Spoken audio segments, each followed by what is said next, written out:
예술은 외치신 건지. 네, 예, 또, 예, 뭐 때문에 치셨는지 모르겠지만, 네.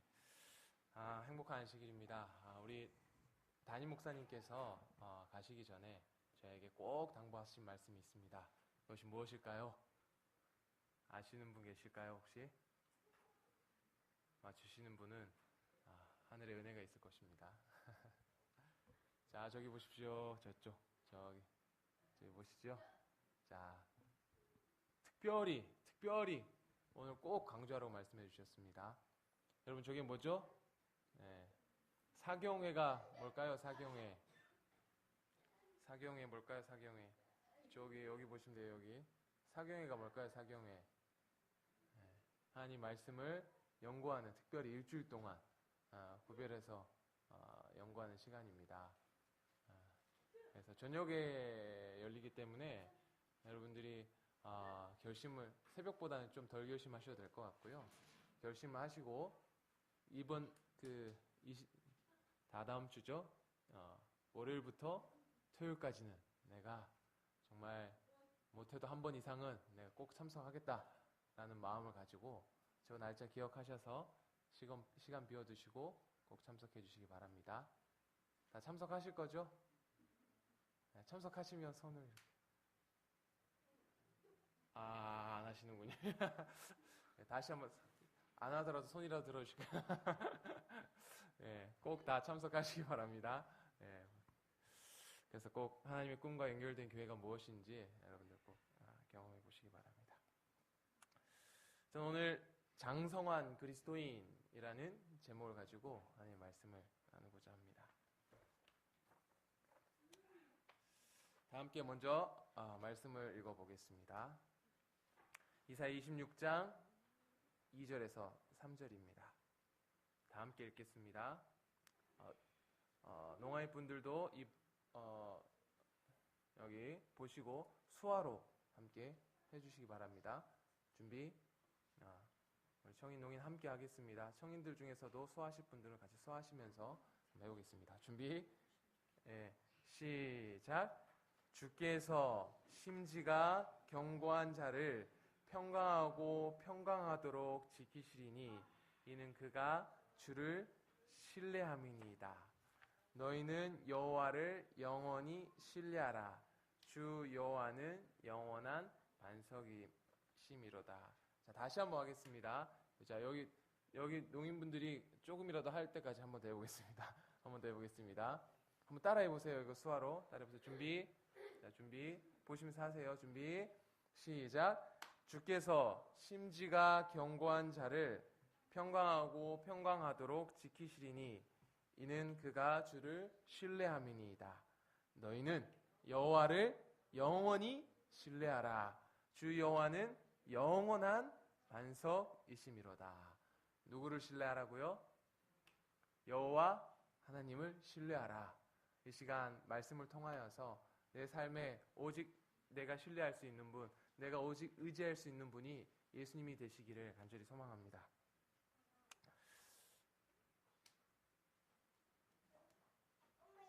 네. 아기가 태어났습니다. 저에게도 이런 경험이 있었습니다. 아기가 태어났어요. 여러분, 아기가 태어나면 굉장히 행복하고 기쁜 일이잖아요. 그죠?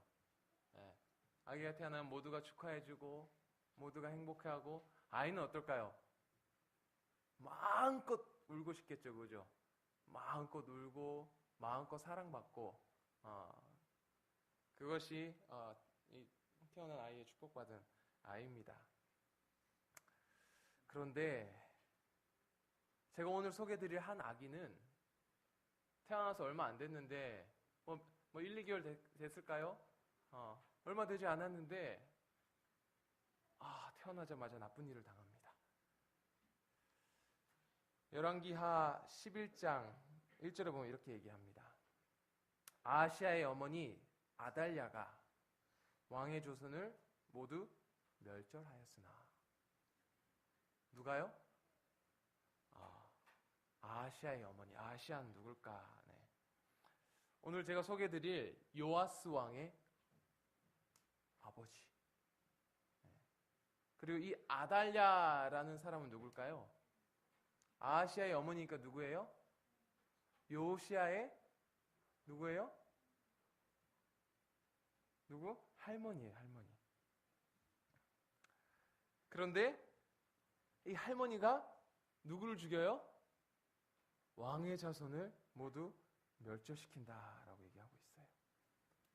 조금 다행히 자세히는 안 보이네요. 약간 잔인한 여기 막 피 흘리고 있는 애기들이 피 흘리는 그림인데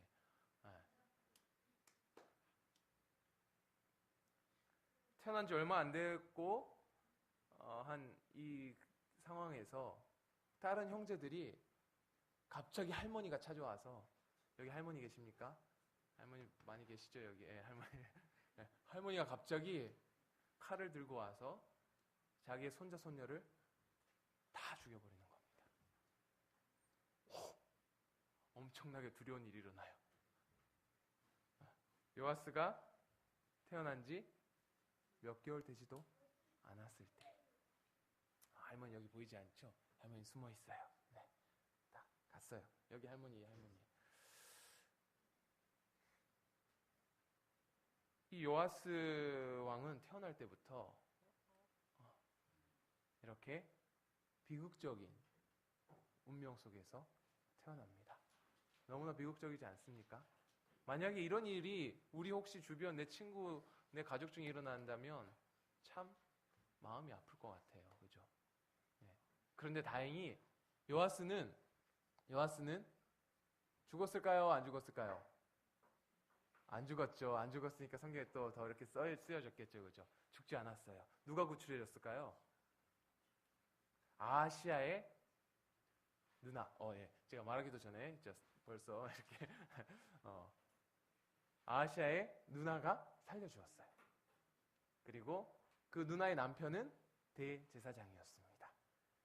그리고 그 대제사장이었던 고모부가 되는 거죠. 고모부와 고모가 이 요아스를 숨겼어요. 어디에다가요? 성전에다가 숨겼습니다.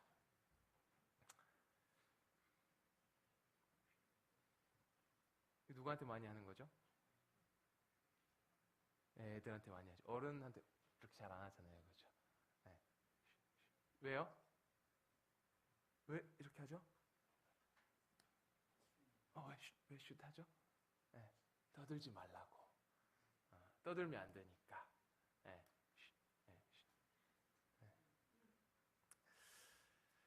아이들을 볼 때 종종 이렇게 하고요. 교회 내에서도 아마 이런 슛 이걸 많이 했을 거예요. 왕궁에서 처음에 태어난 요아스. 하지만 그는 몇 개월이 되지 않아서 왕궁이 아니라 성전으로 피신하게 됩니다. 그의 유모와 함께. 아빠는 어떻게 됐을까요? 아빠는 저기 이스라엘 나라의 왕 예후에 의해서 죽임을 당합니다. 그래서 이제 고모부와 고모가 이 성전에서 하나님의 성전에서 이 요아스를 비밀리에 키우게 됩니다. 아니 근데 왜 이 할머니가 왜 아들이 죽은 소식을 듣고서는 이 손자 손녀들을 그냥 72명이 죽었다고 합니다. 그때 72명의 손자 손녀들이 쫙 다 죽었어요. 친족들이 다 죽었습니다. 이 아달랴는 그 위에 또 왕이 또 있었는데 그 왕의 부인이었고 아들이 죽자 그 아들이 죽음과 동시에 72명을 쫙 다 죽였어요. 엄청나게 끔찍한 일이죠. 네. 근데 그 이유는 첫 번째 정치적 이유가 있었습니다. 뭐였냐면 이 아달랴가 누구냐면 여기 보시면 아합이라는 왕이 있습니다. 아합 왕 여러분 잘 아시죠? 잘 많이 들어보셨을 거예요. 여기 오늘 그 이름이 많이 나와서 수화 통역하기가 굉장히 힘드실 텐데 아합 왕이 있습니다. 아합. 근데 이 아합 왕이 누구랑 결혼했어요? 이세벨과 결혼했습니다. 그리고 그 이세벨과 아합 왕 사이에 태어난 딸이 아달랴예요. 그 72명을 죽인 왕비가 아달랴인데 그 아달랴가 참 악한 왕과 왕비의 딸이에요. 엄마의 그 포악함을 딸이 그대로 배운 것 같아요. 어떻게 그렇게 많이 죽일 수 있을까요? 어쨌든 그렇습니다. 그래서 그 아달랴가 여기 6년 동안 아들이 죽고 나서 왕족을 다 죽이고 자기가 6년 동안 이렇게 치를 하는데 이유가 뭐였냐면 아달랴는 여기 어디 나라 왕이에요? 북쪽 이스라엘, 북방 이스라엘의 왕의 딸이었어요. 그런데 이때 보면은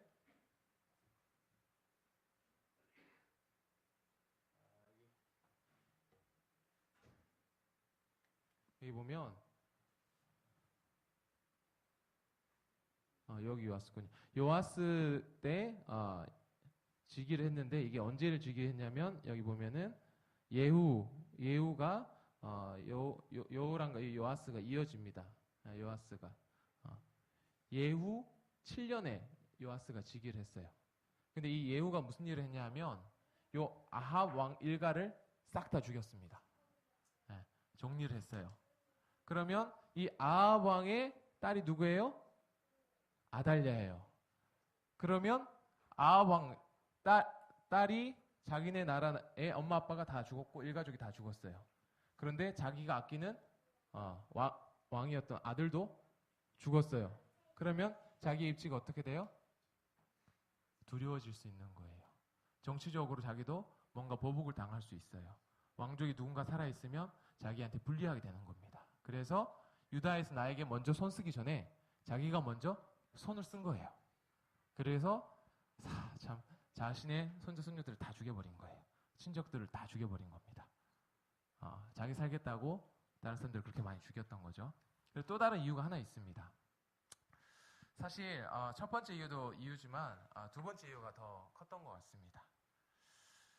우리가 살고 있는 세상은 지금 우리 눈에 보이지 않는 엄청나게 큰 싸움이 일어나고 있어요. 그것을 우리가 뭐라고 얘기하나요?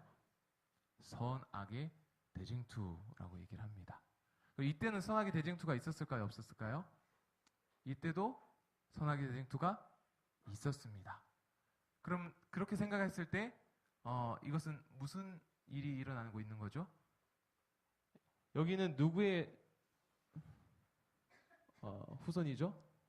르호보암 위에가 누구냐면 바로 다윗 왕입니다. 다윗 왕이에요. 창세기 3장 15절에 하나님께서 우리에게 무엇을 약속해 주셨죠? 여자의 후손을 통해서 그 여자의 후손이 누구였죠? 예수님. 예수님을 통해서 우리가 구원받을 수 있게 해주셨어요. 그런데 사무엘하 7장 12에서 16절에 보면은 그 여자의 남은 자손이 여자의 후손이 어디로부터 나온다? 다윗의 뿌리. 다윗으로부터 나와야 돼요. 그럼 여기서부터 뿌리가 돼서 이렇게 쭉쭉쭉 내려가다가 여기서 만약에 딱 끊겨서 여기 죽었잖아요. 그죠? 근데 죽었는데 안타깝게 아달랴가 후손 하나 없이 이걸 또 싹 다 죽였단 말이죠. 근데 다행히 요아스가 살아남았던 거예요. 근데 요아스마저 죽으면 어떻게 돼요? 다윗 왕가가 어떻게 돼요? 후손이 없어지는 거예요. 없어지면 어떻게 되는 거죠? 예수님이 태어날 수 있는 그 족보가 어떻게 되는 거예요? 끊어지는 거예요. 사단은 그걸 노렸던 것입니다. 사단은 그걸 노리고 이 아달랴를 통하여서 싹 다 죽이려고 했어요. 그런데 요아스가 살아남은 건 누구의 섭리죠? 바로 하나님의 섭리였던 것입니다. 근데 오늘날에도 이미 예수님을 통해서 그분의 피로 산 우리 하나님의 남은 자손들을 사단은 끊어버리려고 지금도 여전히 노력하고 있습니다. 자신과 같이 영원한 멸망을 맞이하게 하려고 계속 시도하고 있죠.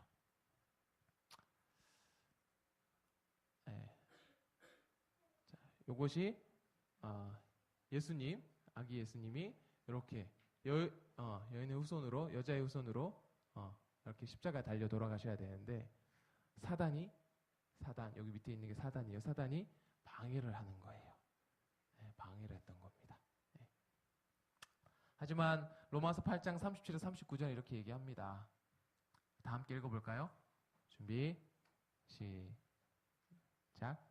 그러나 이 모든 일에 우리를 사랑하신 이로 말미암아 우리가 넉넉히 이기느니라. 내가 확신하노니 사망이나 생명이나 천사들이나 권세자들이나 현재일이나 장래일이나 능력이나 높음이나 깊음이나 다른 어떤 피조물이라도, 자, 여긴 다 같이, 자, 여기서부터 수화 같이 하겠습니다. 여기서부터 수화 농인분들 해보세요.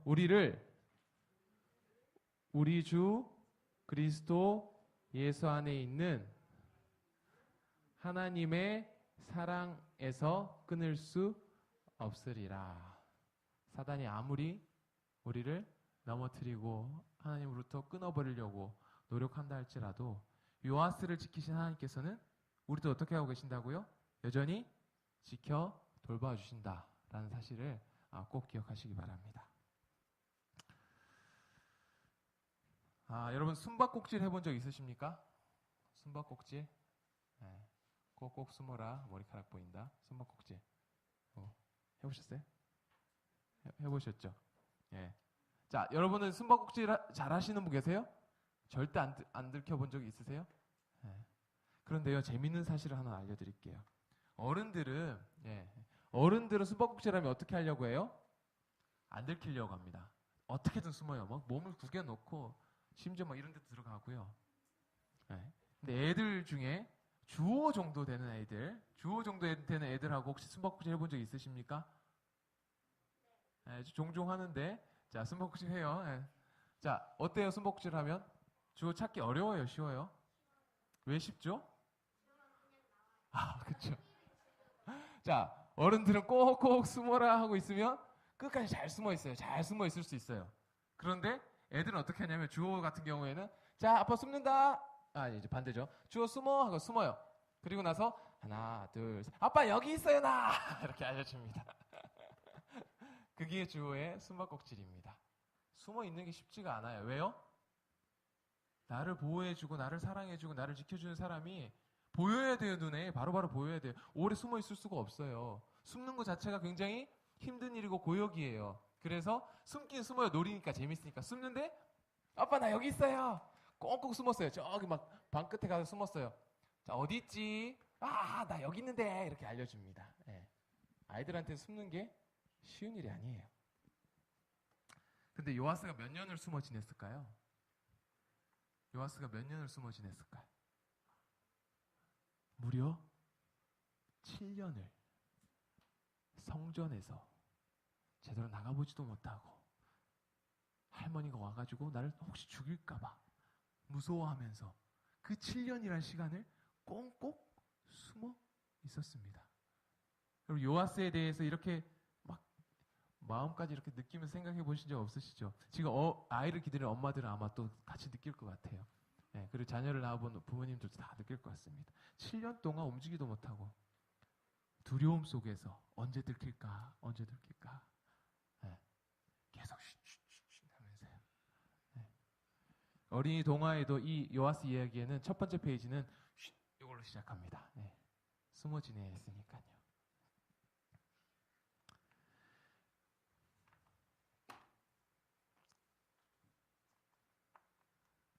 만약에 일반적인 아이였으면, 이런 환경 속에서 자라난다면 부정적인 감정, 낮은 자존감, 그리고 의존성을 누군가를 의존하는 의존성을 형성하기 쉬웠을 것이다 라고 학자들이 얘기를 합니다.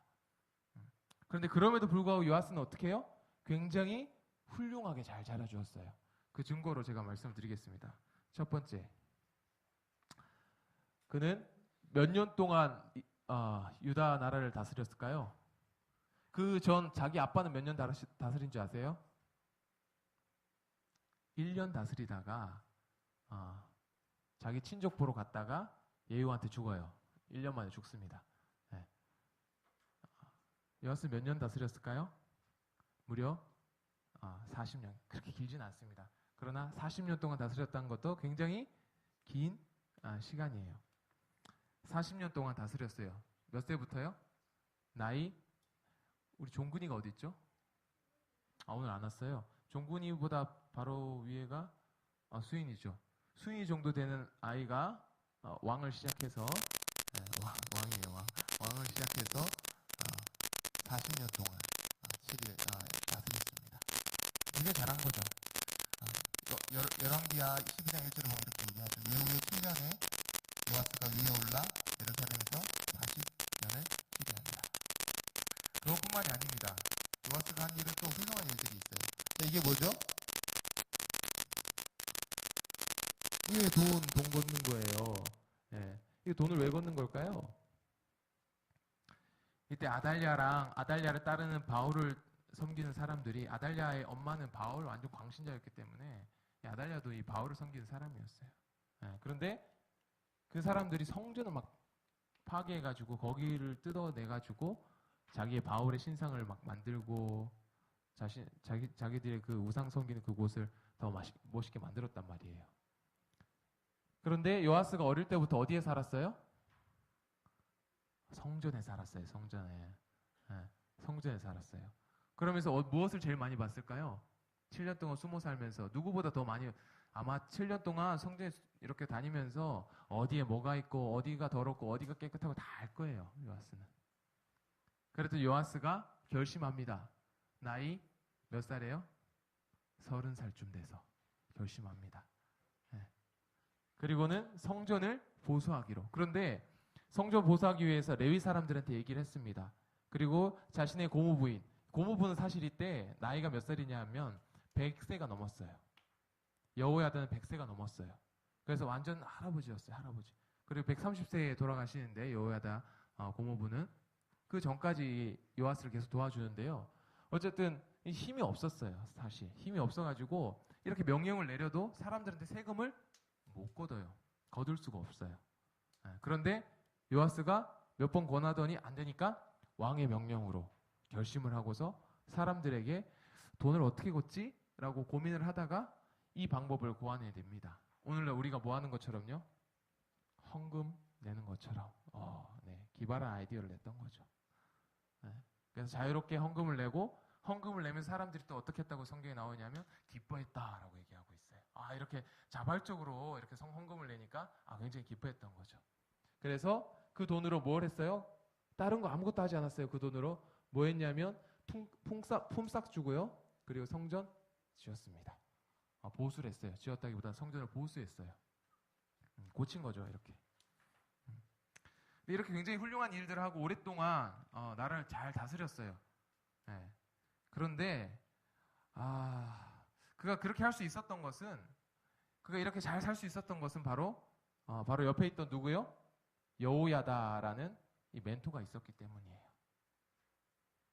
여호야다 이 고모부 할아버지죠. 완전 6세에 이미 거의 100세가 넘으셨으니까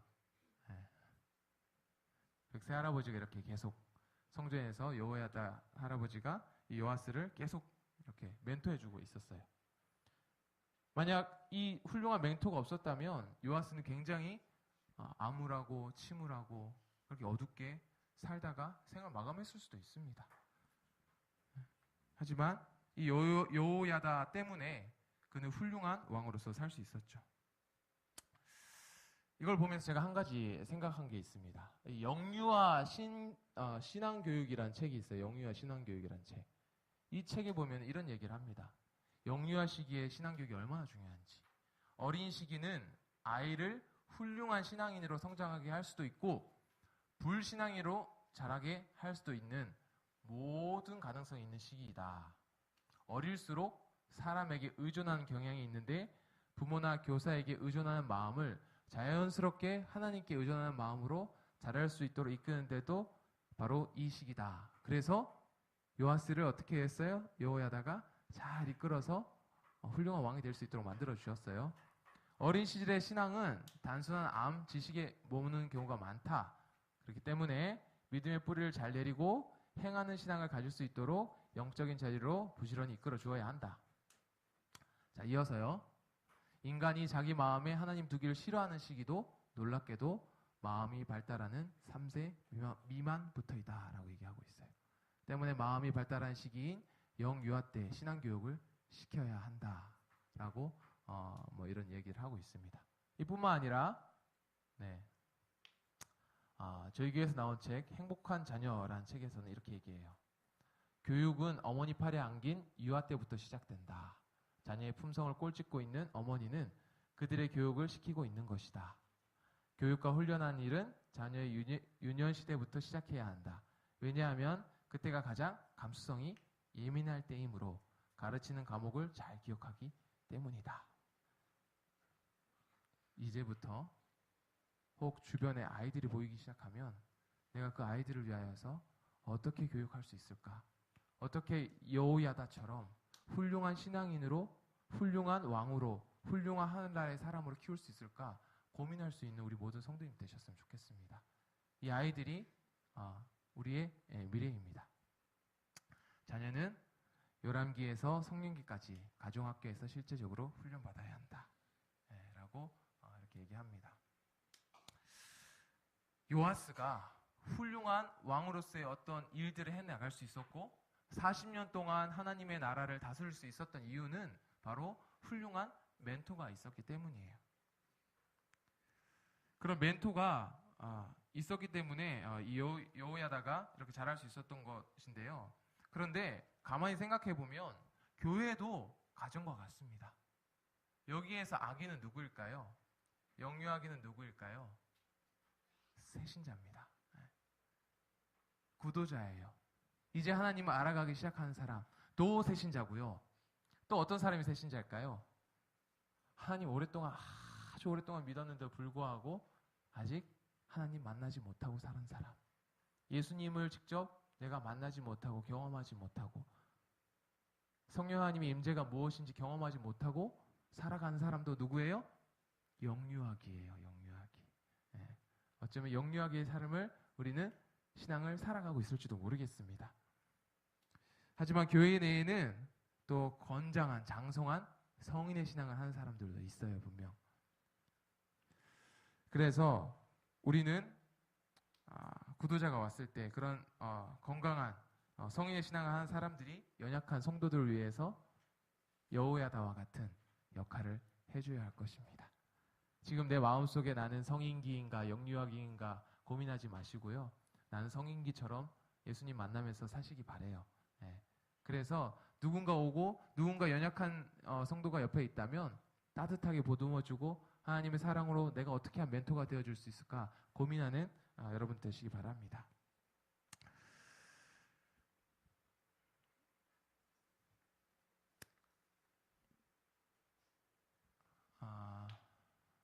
이거는 지금 넘어가고요. 그런데 열왕기하 12장 2절에 보면은 이 조금 뭔가 여운을 남는 이 통치 기간에 여운을 남기는 이야기를 합니다. 왜냐하면 사실 요아스의 그의 마지막은 좀 좋지 못했어요. 그의 통치가 정말 40년 동안 정말 잘했는데 마지막이 좋지가 못했어요. 그래서 이렇게 얘기하죠. 12장 2절에 요아스가 제사장 여호야다의 교훈을 받을 동안에 여호와 보시기에 어떻게 행하였다고요? 정직히 행하였으되라고 얘기합니다. 행하였으되. 그 다음 뭔가 긍정적인 말이 나올 것 같아요? 부정적인 말이 나올 것 같아요? 하였는데 그런데 뭐 이런 느낌이죠. 이런 느낌이. 그런데 더 잘했어 이러면 좋겠는데요. 그런데입니다. 그런데 잘했으면은 이렇게 하지 않았고 여호와 보시기 정직히 행하였다 뭐 이런 행하였으니 뭐 이렇게 얘기하겠죠. 뭐. 그의 마지막이 어떻게 되었을까요? 그의 멘토가 130세에 돌아가셨죠. 130세에 돌아가시자마자 얼마 되지 않아서 그렇게 하나님을 사랑하고 성전을 사랑하던 이 사람이었는데 그가 뭐 하기 시작해요? 우상을 숭배하는 사람들을 따라 그들과 함께 협력하기 시작합니다. 그전엔 그런 적이 없었거든요. 그리고 그가 이제 조금 잘못된 길로 가려고 해요. 그래서 하나님께서 다시 한번 선지자들과 스가랴 선지자를 이 요아스에게 보냈어요. 이 스가랴는 누굴까요? 스가랴는 바로 여호야다, 그러니까 고모부의 아들이었어요. 고모부의 이 아들도 똑같이 제사장으로서 선지자로서 역할을 하면서 살았어요.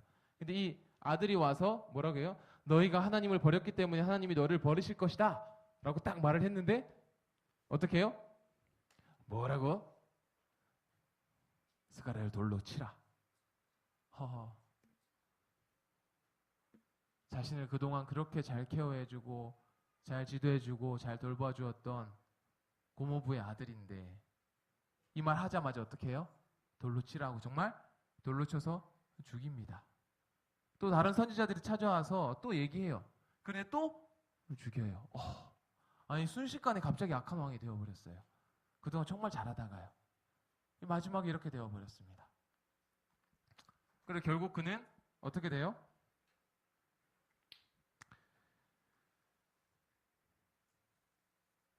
침상에서 그를 쳐 죽인지라.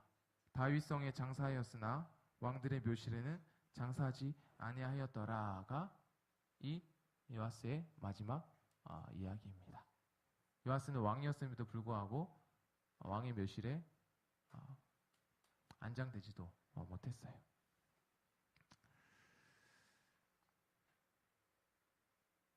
히브리서 5장 12절에 이런 말이 있어요. 때가 오래므로 너희가 마땅히 선생이 될 터인데 너희가 다시 하나님의 말씀의 초보가 무엇인지 누구에게 가르침을 받아야 할 것이니 젖이나 먹고 단단한 식물을 먹지 못할 자가 되었다라는 말씀이 있어요. 딱 요아스에게 맞는 말입니다. 예수님을 믿고 신실한 제자가 되어서 하나님의 말씀대로 순종하면서 살던 그가 아니 한순간에 그가 의지하던 한 사람이 죽자마자 뭐 하기 시작해요?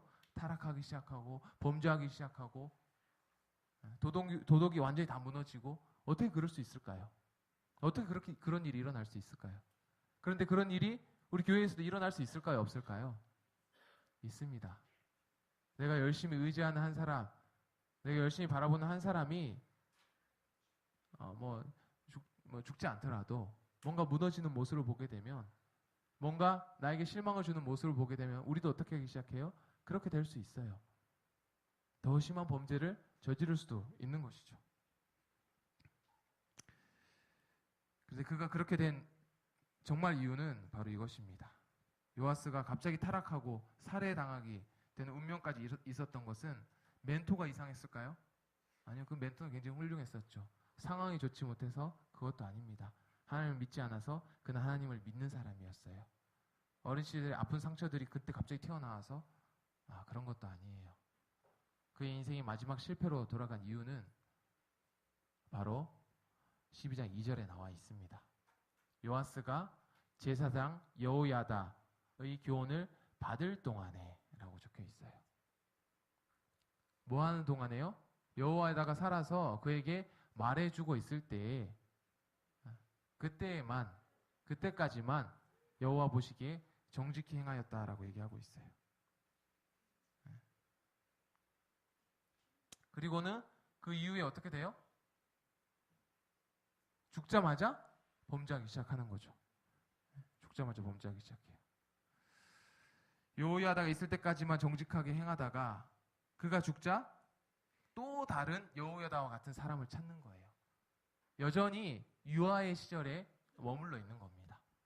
유아들은 어떻게 한다고요? 잘 의존하기를 좋아하고 계속해서 의존성을 띈다라고 얘기하죠. 네. 그런 것처럼 아직도 누군가에게 의존하고 누군가에게 기대고 누군가에게 바라는 그런 신앙을 여전히 누가 하고 있어요? 요아스. 30살이 된 성인이 된 요아스가 이제 30살이 넘었죠. 이제 그 요아스가 여전히 그런 신앙을 하고 있는 것이에요.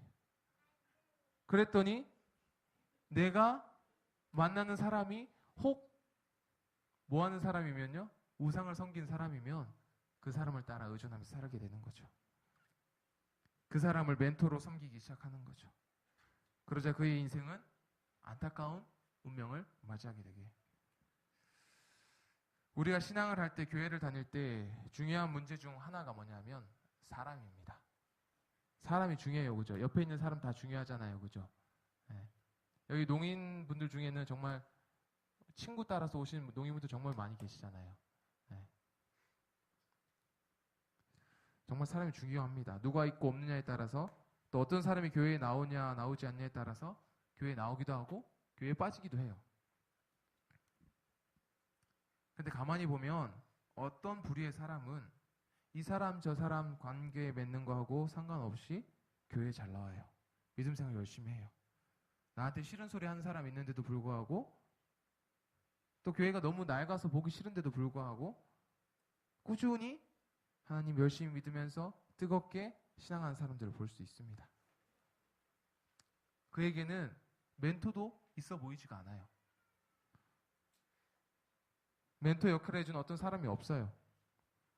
근데 그는 신앙생활이 엄청나게 행복해 보이고 즐거워 보여요.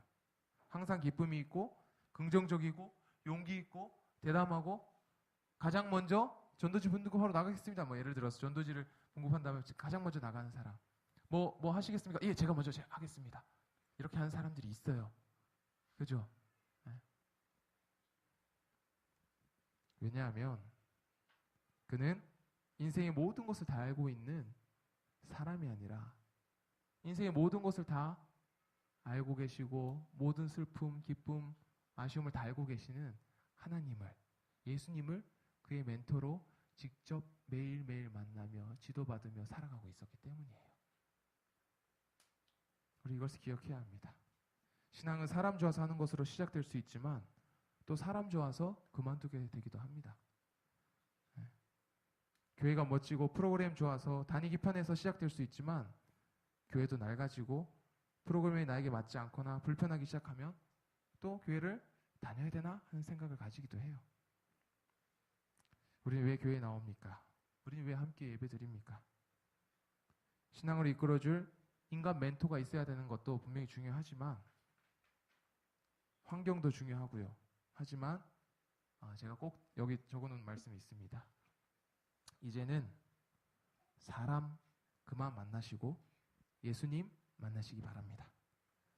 안락하고 좋은 의자, 환경 만들기 전에 예수님 만날 좋은 시간, 좋은 환경부터 먼저 만드시는 우리 모든 성도님 되셨으면 좋겠습니다.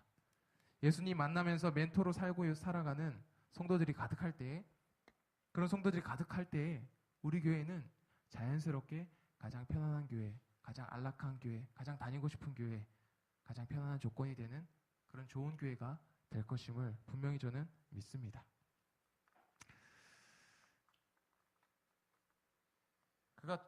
요아스가 실패했던 두 번째 이유가 있습니다. 네, 두 번째 이유. 12장 3절 이렇게 얘기합니다. 하였으나 하고 나서 이렇게 얘기해요. 오직 산당을 제하지 아니하였으므로 백성이 오히려 산당에서 제사하며 분향하였더라라고 얘기하고 있어요. 산당은 우상을 섬기는 곳이죠. 그는 하나님을 위하여서 성전을 보수하는 사람이었지만 여전히 조금 남겨두는 게 있었어요. 여전히 자기의 신앙에 있어서 이거는 아직 조금 내가 조금 더 있다가 이거는 조금만 더 있다가 하는 그런 부분들이 있었던 거예요. 그런데 그런 부분들이 어떻게 해요? 이 요아스의 발목을 어떻게 해요? 잡아버렸어요. 그리고는 그의 운명을 어떻게 만들었어요? 절망적이고 비극적인 운명으로 만들어버린 겁니다. 우리가요, 신앙에 있어서 아직 포기하지 못하는 거, 내가 온전히 하나님께 헌신할 때 나를 자꾸 붙잡고 있는 무언가 있다면 오늘부로 포기하시기 바랍니다. 내일 예수님이 오실지, 모레 예수님이 오실지 누가 합니까? 요아스는 여기 앞에 말씀처럼 여호와 보시기에 정직하게 행하는 사람이긴 하였으나 그는 의로운 사람 아니었습니다. 정직하고 바르고 행동이 올바른 사람이긴 하였으나 그는 의로운 사람이 아니었어요. 여전히 그가 예수님 밑에 있는 사람이 아니라 예수님 밑에 온전히 살아가려는 사람이 아니었어요. 우리는 옳게 정직하게 행동하는 것보다 의로운 삶을 먼저 살게 되기를 간절히 소망합니다. 그러한 삶이 우리를 정직하고 바른 길로 인도해 주실 줄 믿습니다.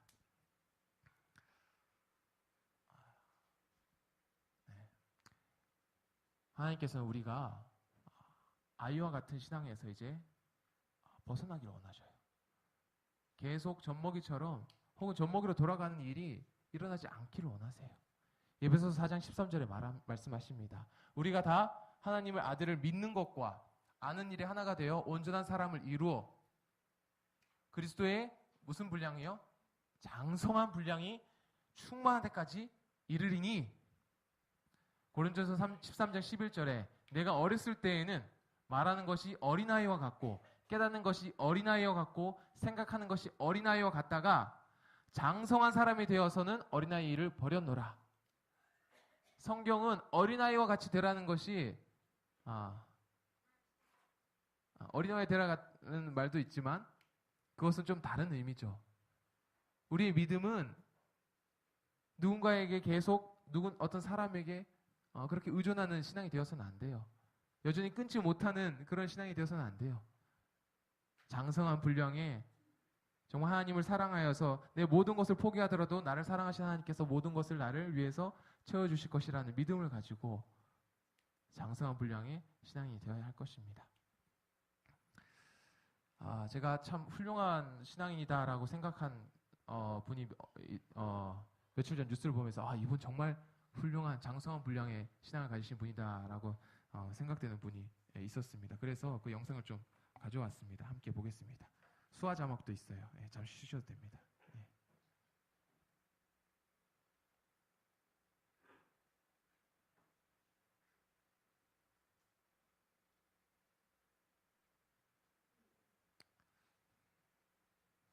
다운이 안 돼서 외부로 연결해서 봐야 합니다. 이건.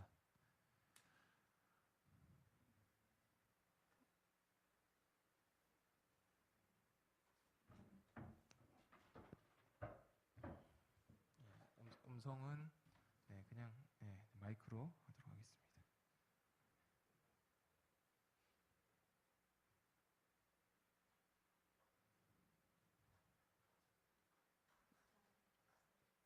좀 기다려주세요. 잠시만요.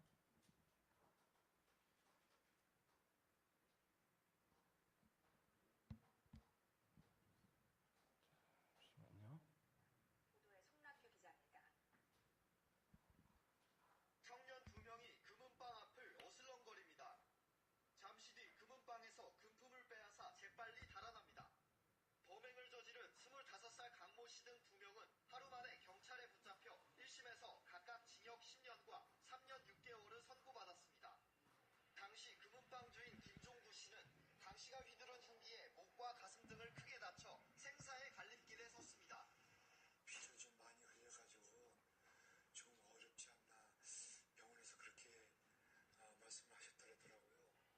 김 씨는 다행히 고비를 넘기고 회복했지만 성대를 다쳐 목소리를 온전히 낼 수 없는데도 오히려 청춘을 교도소에서 보낼 가해자들에 대한 걱정이 앞섰습니다. 결국 담당 형사에게 이들을 용서하고 싶다는 의사를 전했고 지난달 면회가 성사됐습니다. 거기서 있는 날까지 네가 집값을 잘 치르고 나와라. 아저씨가 교회 다니니까 교회 가서 매일같이 널 위해서 기도하나.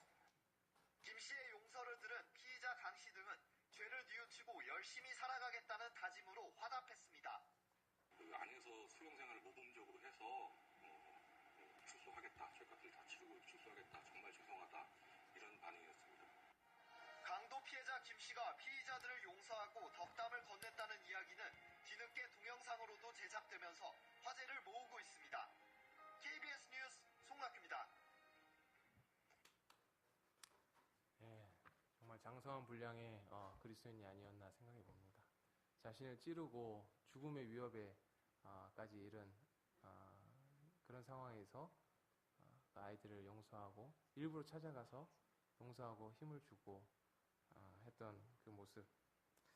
예수님이 우리의 삶의 멘토가 되실 때 우리 삶 속에도 이런 일들이 일어나실 거예요. 우리는 정말 든든한 두려움 없는 신앙을 살 수 있게 될 것입니다. 용서하며 범죄하며 살아가는 사람들을 더 많이 사랑할 수 있고요. 내 옆에 여전히 연약하게 신앙생활하고 있는 사람을 안타까워하고 더 사랑해주고 더 보듬어줄 수 있는 그런 사람이 될 수 있을 것입니다. 우리가 예수님을 멘토로 삼을 때 더 이상 실망하는 일 없을 것입니다. 주님을 멘토로 삼을 때 더 이상 포기하는 일도 없을 것입니다. 든든한 반석 예수님께 뿌리 내린 장성한 그리스도인 되시기 바랍니다. 그렇게 할 때에 시편 70편 4절의 말씀처럼 주를 찾는 모든 자들이 주로 말미암아 기뻐하고 즐거워하게 하시며 주의 구원을 사랑하는 자들이 항상 말하기를 하나님은 위대하시다 하게 하소서라는 고백이 우리 삶 속에도 있게 되기를 간절히 바라면서 말씀을 드리도록 하겠습니다.